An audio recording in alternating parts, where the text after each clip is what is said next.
మాలల సింహగర్జన సభను చూసి ఎంఆర్పీఎస్ అధ్యక్షుడు మందకృష్ణ మాదిగకు మతి భ్రమించి మాట్లాడుతున్నారని మండిపడ్డారు మాల సంఘాల జేఏసీ నాయకులు. మనువాదుల డబ్బులతో మీటింగ్లు పెట్టుకునే మందకృష్ణ మాలలను మనువాదులు అనడం సిగ్గుచేటు అని అన్నారు. రాష్ట్రంలో 30 లక్షలకు పైగా జనాభా ఉన్న అన్ని రంగాల్లో మాలలకు అన్యాయం జరుగుతుందన్నారు.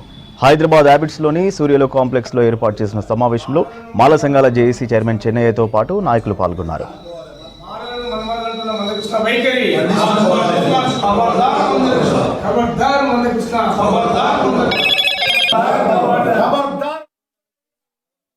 సింహగర్జన చూసి కృష్ణమాదిగకు మతి జమించిపోయింది. ఆయనకి ఎక్కడ ఆలోచన దోస్తలేదు. కృష్ణమాదిగ ఇసం కక్కుతున్నాడు. ఇంకా మానుకో. ఏది నువ్వు విశ్వరూప సభ పెట్టినప్పుడు మోడీ కాలు మొక్కినప్పుడు నీ వర్గీకరణ చేయని ఆయనకు చెప్పినప్పుడు మేము ఆయన అడ్డపట్టినావా? అడ్డం పడలేదు. అందు గురించనే సుప్రీంకోర్టు తీర్పు ఇచ్చింది అంటుండవు. సుప్రీంకోర్టు ఏ తీర్పు ఇచ్చిందో చదివినవా? ఏది గడ్డం వంశీ గారు అడ్డుకున్నారని అంటుండవు. ఎక్కడ అడ్డుకున్నాం? నీది మేము అడ్డుకోలేదు. ఏదే కానీ న్యాయంగా పోతున్నాం. కానీ నీవే ఇసం కక్కుతున్నావు. మాలల మీద మతి భ్రమించిపోయి నీవు ఇసం కక్కుతున్నావు. మానుకో. కాక కుటుంబం మీద నీవు ఎంతవరకైనా నువ్వు మానుకోకపోతే చాలా ఉద్రికంగా అవుతుంది. నువ్వు మంద కృష్ణ అని ప్రచారంలో ఉన్నావు. నువ్వు మంద ఎలియా. కాబట్టి జాగ్రత్త, ఖబర్దార్ చెప్తున్నా. నువ్వు మాలలకు మనువాదులంటే నువ్వు మనువాదుల చుట్టూ తింటూ, మనువాదుల చుట్టూ తిరుగుతూ, మనువాదుల కాళ్ళు మొక్కుతూ, వాళ్ళ పాదాభివందనం చేస్తూ నువ్వు చేస్తున్నటువంటి మనువాదు నువ్వా మేమా? నీ యొక్క ఎదపైన చేయి పెట్టుకొని పండుకునేటప్పుడు ఆలోచించుకో. ఎవరు మనువాదులు?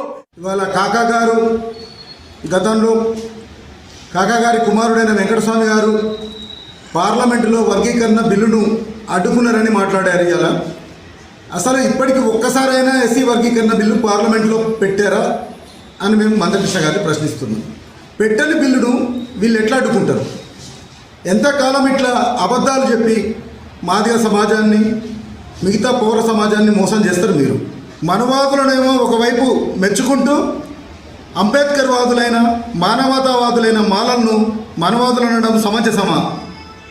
మీరు ఒకసారి ఆత్మ పరిశీలన చేసుకోవాలని మేము సూచిస్తున్నాం మందకృష్ణ గారికి. ఇరికెరు మంది లేరు మాలలు అంటున్నటువంటి వాళ్ళు కూడా చెంపపెట్టులాగా నిన్న సభలో చూసినటువంటి మాలలను చూస్తే మీకు కింద తడవాలి.